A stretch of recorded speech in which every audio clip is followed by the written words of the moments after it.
भाग्यशाली वो नहीं होते जिन्हें सब कुछ अच्छा मिलता है, लेकिन भाग्यशाली वो होते हैं जिन्हें जो मिलता है वो उसे अच्छा बना लेते हैं।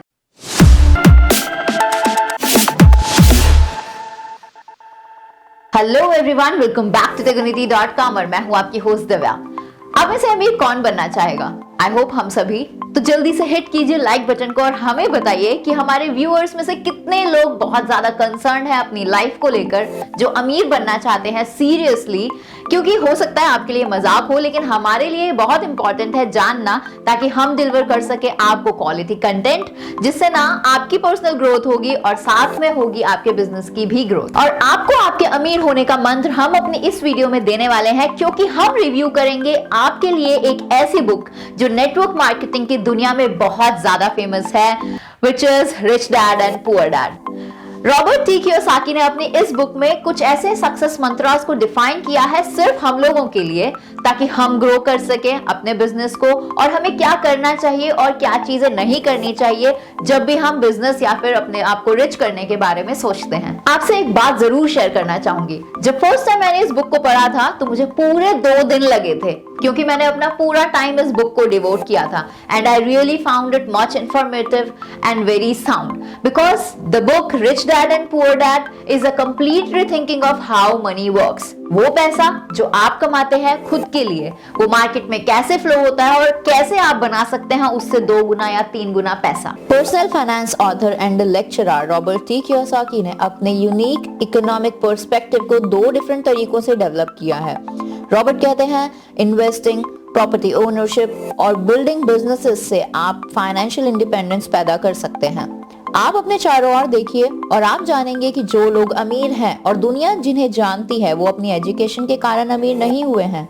आपको इन बातों को याद रखना होगा कि अच्छे ग्रेड्स पाना और अच्छी शिक्षा प्राप्त करना आपकी सफलता को सुनिश्चित नहीं करता है, लेकिन इस बात पर कोई भी ध्यान नहीं देता। इस बुक में रॉबर्ट ने अपने दोनों डैड्स के प्रोस्पेक्टिव को हमारे सामने रखा है, अपने 2 फादर्स से सीख कर। अब आप सोचेंगे कि 2 फादर्स कैसे? एक उनके रियल फादर जिन्होंने उन्हें जन्म दिया, जो कि हाईली एजुकेटेड थे लेकिन फाइनेंशियली स्ट्रांग नहीं थे, और दूसरे पिता रॉबर्ट के बेस्ट फ्रेंड के फादर थे, जो 8th स्टैंडर्ड ड्रॉप आउट थे लेकिन एक सेल्फ मेड मल्टी मिलियनेयर थे। दोनों ही अपने करियर में बहुत ही ज्यादा सक्सेसफुल थे और अपनी जिंदगियों में बहुत कड़ी मेहनत की थी। दोनों ने अपनी जिंदगी में काफी पैसा कमाया था, लेकिन एक सारी जिंदगी पैसे के पीछे भागते रहे, और दूसरे हवाई के सबसे बड़े अमीर लोगों में से एक थे, जिनके जाने के बाद उनके परिवार को अरबों डॉलर्स की संपत्ति मिली, और वहीं दूसरा इंसान अपने पीछे कर्ज छोड़ के मरा। गरीब डैड कहते हैं कि पैसे का प्यार सभी बुराइयों की जड़ है, और अमीर डैड कहते हैं कि पैसे की कमी ही सारी बुराइयों की जड़ है।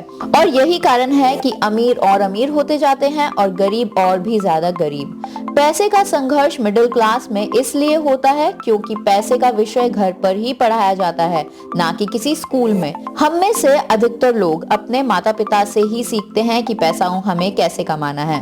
धन का विषय आपको स्कूल्स में नहीं पढ़ाया जाता। स्कूल्स में आपको लिटरेट किया जाता है और प्रोफेशनल स्किल्स पर जोर दिया जाता है, कि फाइनेंशियल स्किल्स के बारे में आपको वहाँ पे कुछ भी नहीं बताया जाता। और भी कुछ बातें हैं जो कि गरीब और अमीर डैड के प्रोस्पेक्टिव्स को बताती हैं, जैसे पुअर डैड्स का अक्सर कहना होता है कि मैं इसे नहीं खरीद सकता, बल्कि अमीर डैड्स कहते हैं कि मैं इसे कैसे खरीद सकता हूँ, ये सोचते ही मेरा दिमाग उसके लिए काम करना शुरू कर देता है। गरीब डैड कहते हैं कि मेहनत से पढ़ो ताकि तुम्हें किसी अच्छी कंपनी में नौकरी मिल सके, और वहीं अमीर डैड्स कहते हैं कि मेहनत से पढ़ो ताकि तुम्हें कोई अच्छी कंपनी को खरीदने का मौका मिल जाए। गरीब डैड कहते हैं जहां पैसे का सवाल हो वहां सुरक्षित कदम उठाने चाहिए, लेकिन अमीर डैड्स कहते हैं कि आपको खतरों का सामना करना सीखना होगा। हम सभी जानते हैं कि पैसे में बहुत पावर है, लेकिन जिसमें सबसे बड़ी ताकत है वो है फाइनेंशियल एजुकेशन। पैसा आता है और जाता है, लेकिन अगर आपको पैसा कैसे कमाना है वो आता है, तो मतलब आपने उस पे सत्ता हासिल कर ली है, और आप पैसे को जितना मर्जी चाहे उतना बढ़ा सकते हैं। अब रॉबर्ट कियोसाकी अपने लेसन नंबर 1 में कहते हैं, the rich don't work for money. अगर आप अमीर बनना चाहते हैं तो आपको पैसा बनाना सीखना होगा, वो भी अपने दिमाग का इस्तेमाल करके। हर व्यक्ति की आत्मा का एक हिस्सा कमजोर और लालची होता है, मतलब जरूरतमंद होता है, जिससे खरीदा जा सकता है, और वो होता है डर और लालच। सुबह उठना और काम पर जाना और कमाए हुए पैसों को खर्च करना, और फिर वही सिलसिला सालों तक चलता है। सुबह उठना, काम पर जाना और सारी जिंदगी लोग यही काम कर कर बिता देते हैं, जस्ट बिकॉज ऑफ देयर डर एंड लालच। बिकॉज इन्हीं दो भावनाओं से लोगों की जिंदगी चलती है। उन्हें अगर ज्यादा पैसा भी दे दिया जाए तो इसी पैटर्न पर वो पैसा खर्च कर देंगे, और इसे कहते हैं रैट रेस, चूहा दौड़। और अगर आपको इन दोनों पर काबू करना आ जाए और अगर आप इन पर काबू करना नहीं सीखते हैं तो आप कभी अमीर नहीं बन पाएंगे। इसीलिए आप सिर्फ कहलाएंगे हाई सैलरीड एम्प्लॉय। अमीर डैड इसका कोर कॉन्सेप्ट बताते हैं कि असल में हम करते कैसे हैं। गधे का मालिक उसके सामने गाजर रखता है और जहां जाना चाहता है मालिक पहुंच जाता है, और गधा उसी गाजर के लालच में आगे बढ़ता रहता है। कल गधे को दूसरी गाजर दे दी जाएगी और गधा फिर उसके पीछे पड़ जाएगा और वही काम करेगा, वो भी बिना किसी मोटिव के। अच्छे से चल रही सरकारी और एजुकेटेड सोसाइटी में दरअसल महंगाई कम होनी चाहिए। रॉबर्ट कहते हैं कि ये पैसे की अज्ञानता ही है जिसके कारण इतना डर है और लालच पैदा होता है।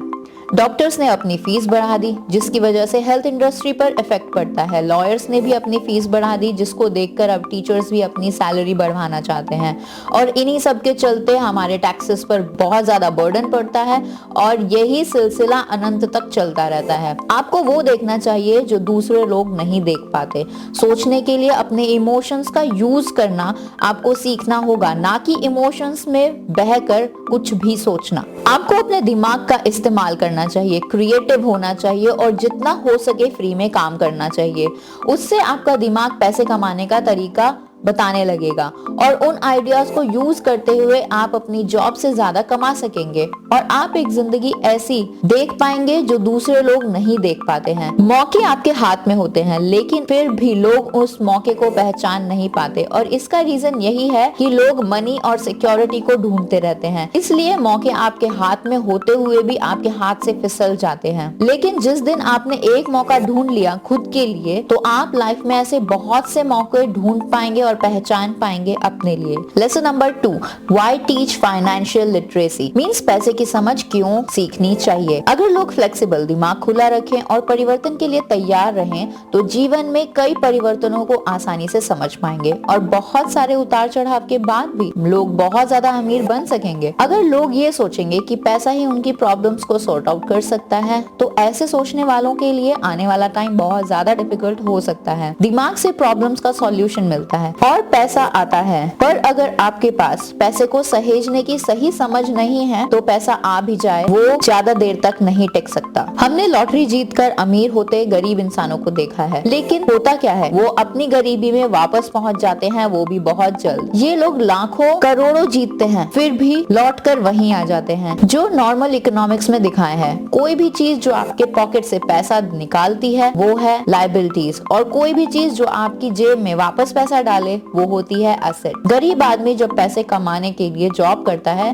तो उनकी इनकम अपने एक्सपेंसेस में लगा देते हैं, जैसे taxes, food, rent, clothes, entertainment और ट्रांसपोर्टेशन।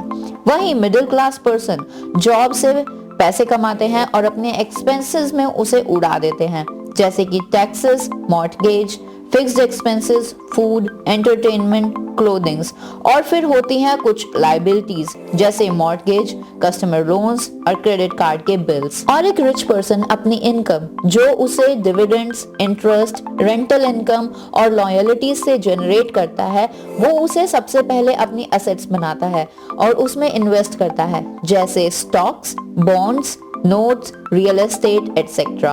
और इसीलिए अमीर और अमीर होते जाते हैं क्योंकि वो अपनी इनकम के सोर्स को बढ़ाते रहते हैं। गरीब और गरीब होते हैं क्योंकि वो ऐसा नहीं करते। इसलिए अगर आपको अमीर बनना है तो इन सभी बातों का ध्यान रखें। इस बात से फर्क नहीं पड़ता है कि आप कितना कमा रहे हो, बल्कि इम्पोर्टेंट ये है कि आप उन पैसों को कहाँ और कैसे खर्च करते हैं। हम अक्सर जरूरत से ज्यादा कड़ी मेहनत करते हैं क्योंकि हमें कड़ी मेहनत करना तो सीखा है, लेकिन कड़ी मेहनत से ज्यादा पैसे कैसे कमाना है ये कभी नहीं सीखा।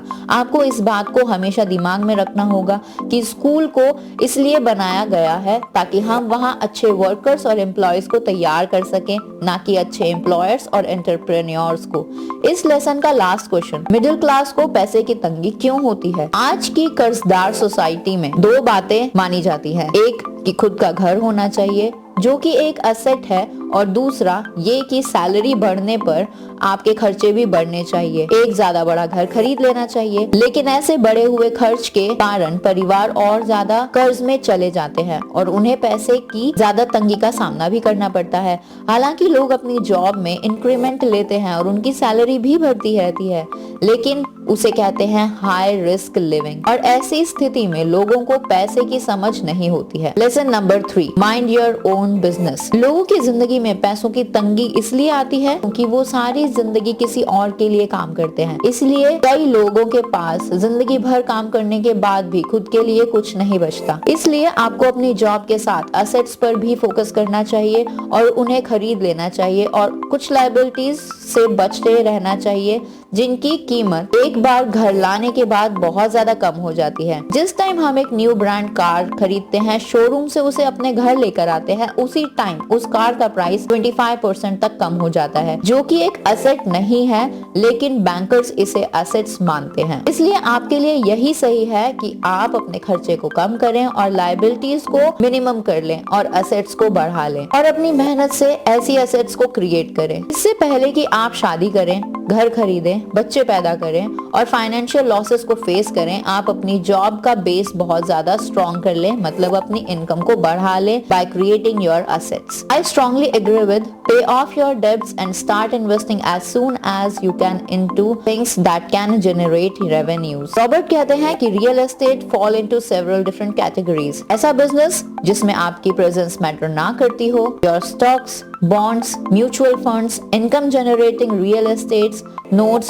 royalties from intellectual property such as music, scripts and patents, and anything else that has value, produces income or appreciates and has a ready market. Lesson number 4, the history of taxes and the power of corporation. Public Robin Hood के income principles पर believe करती है, मतलब अमीरों से लूटकर गरीबों में बांटना। प्रॉब्लम ये है कि सरकार की पैसे की भूख इतनी बढ़ गई है कि अब मिडिल क्लासेस को भी लपेटे में ले रही है in the form of taxes and now as GST, और वहीं से टैक्सेस अब लोअर क्लासेस तक भी पहुंच गए हैं। लेकिन अमीर लोग कहीं ना कहीं से अपना रास्ता बना ही लेते हैं पैसे बचाने का, और इसीलिए वो हायर करते हैं स्मार्ट लॉयर्स और अकाउंटेंट्स को ताकि उन्हें ज्यादा टैक्सेस ना पे करने पड़े। Now lesson number 5, the rich invent money, means अमीर लोग पैसे का आविष्कार करते हैं।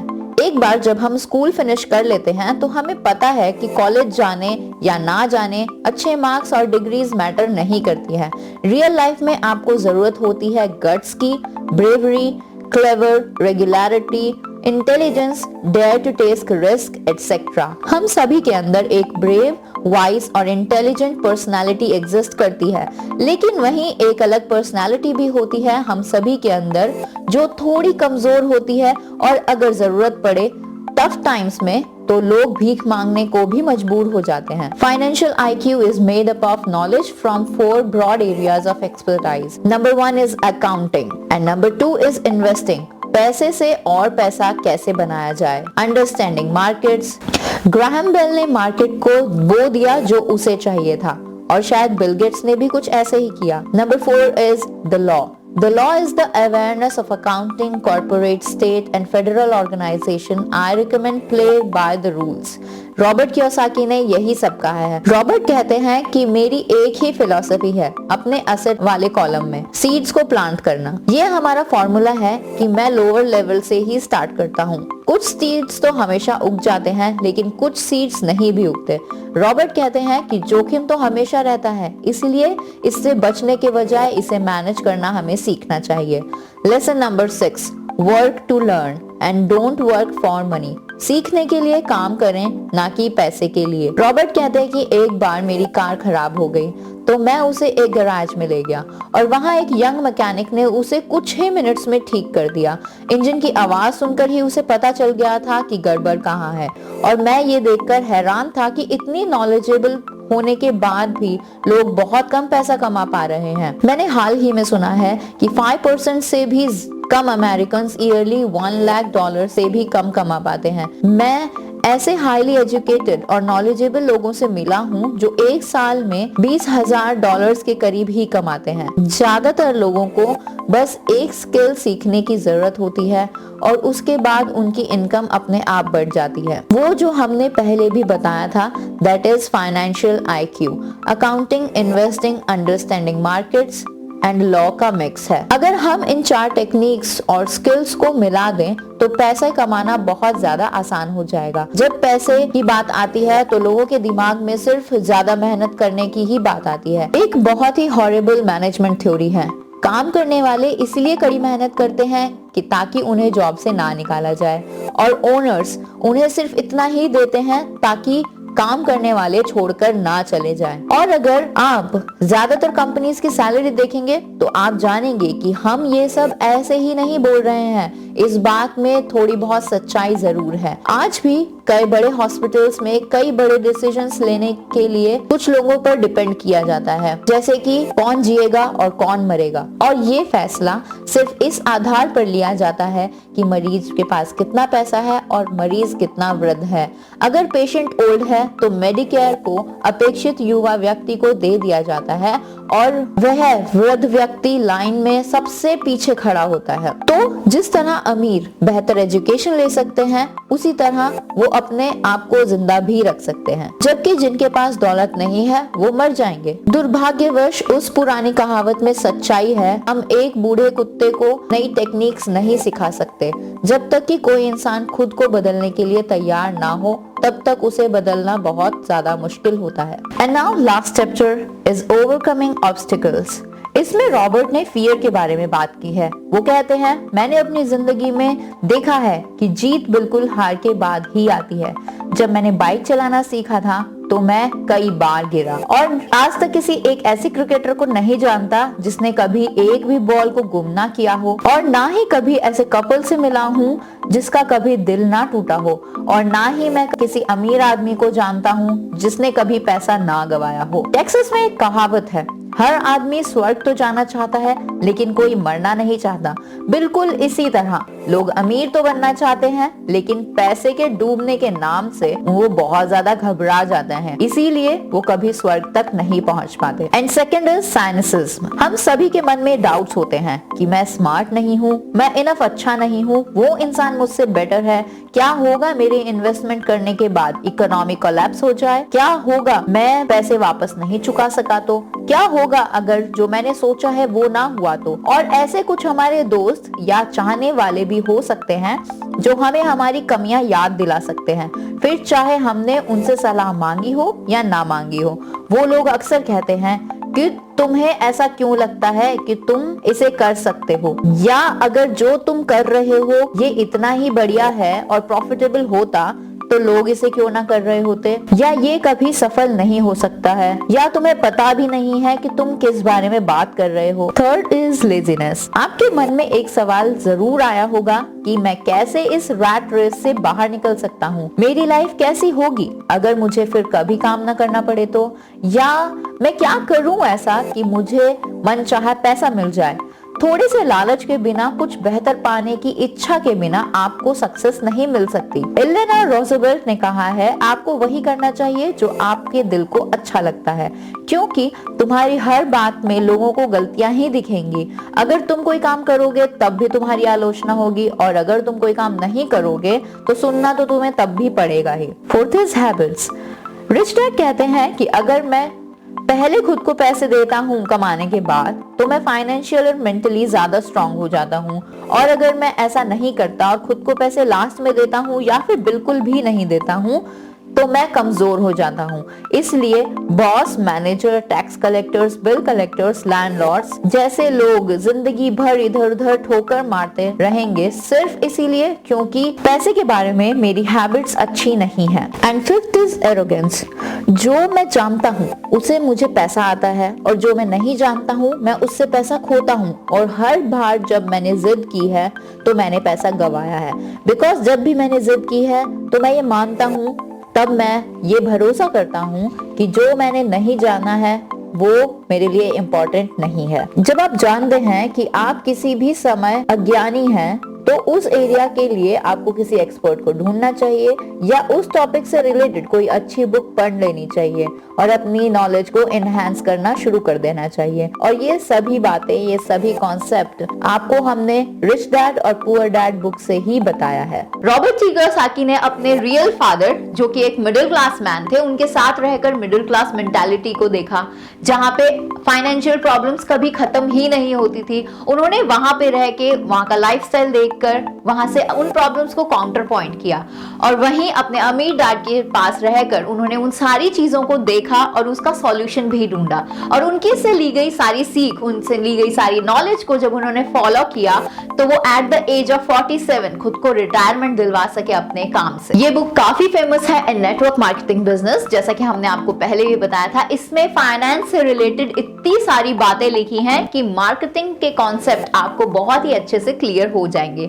क्योंकि एक एक्सट्रीमली फंडामेंटल लेवल पर इस बुक को बहुत ही अच्छे से रिटन किया गया है बाय रॉबर्ट टी कियोसाकी, जिन्होंने अपनी इस बुक के फंडामेंटल पॉइंट्स में ये बताया है कि आपको इनकम जरूर करनी चाहिए और आपको अपनी इनकम को सेव भी करना चाहिए और उससे आपको एक ऐसी एसेट जनरेट करनी चाहिए वो आपकी रीसेंट इनकम को रिप्लेस कर सके। आप जो भी काम अभी कर रहे हैं वो काम अगर आप कुछ टाइम बाद ना कर सके तो जितना आप इस काम से कमा रहे हैं उतना ही आप बाद में भी उस काम से कमा सके, which is a good thing and I totally agreed with it। और एक और इंस्पिरेशनल बात जो इस बुक में लिखी हुई है कि इस बुक में आपके लाइफस्टाइल को कुछ इस तरह से दिखाया गया है, एक ऐसा लाइफस्टाइल जो आप चाहते हैं अपने लिए, जिसमें हो फाइनेंशियल सिक्योरिटी।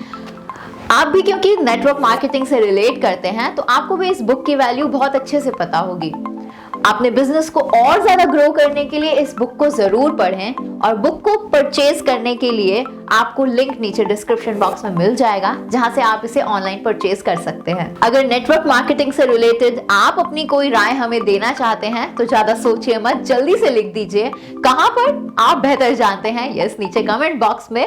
और नेटवर्क मार्केटिंग से रिलेटेड बाकी सभी वीडियोस को आप एंजॉय कर सकते हैं और फुल्ली देख सकते हैं हमारी वेबसाइट पर which is tegonity.com पर। Yes, exactly, tegonity.com। आप में से बहुत सारे लोग नेटवर्क मार्केटिंग बिजनेस ऑलरेडी कर रहे होंगे और अगर आप ये वीडियो देख रहे हैं और अभी तक आपने कोई ऐसा एसोसिएशन ज्वाइन नहीं किया है लेकिन करने की सोच रहे हैं तो हमारे पास एक बहुत ही बेहतर अपॉर्चुनिटी है जिसको ज्वाइन करने के लिए आप हमसे कांटेक्ट कर सकते हैं हमारे व्हाट्सएप नंबर पर, या फिर आप मुझसे जुड़ सकते हैं मेरे फेसबुक और इंस्टाग्राम पर भी। आई होप हमारी ये वीडियो आपके लिए काफी हेल्पफुल रही होगी, तो इस वीडियो को अपनी टीम के साथ जरूर शेयर कीजिए और चैनल को सब्सक्राइब करना बिल्कुल मत भूलिएगा। और खास बात जो कि एक बेल आइकन है साथ में, उसको जरूर प्रेस कीजिएगा ताकि फ्यूचर नोटिफिकेशंस आप तक पहुंचते रहे हमारी नेटवर्क मार्केटिंग से रिलेटेड सभी वीडियोस के। Thank you once again for watching our this video. Stay blessed and stay tuned. जय हिंद।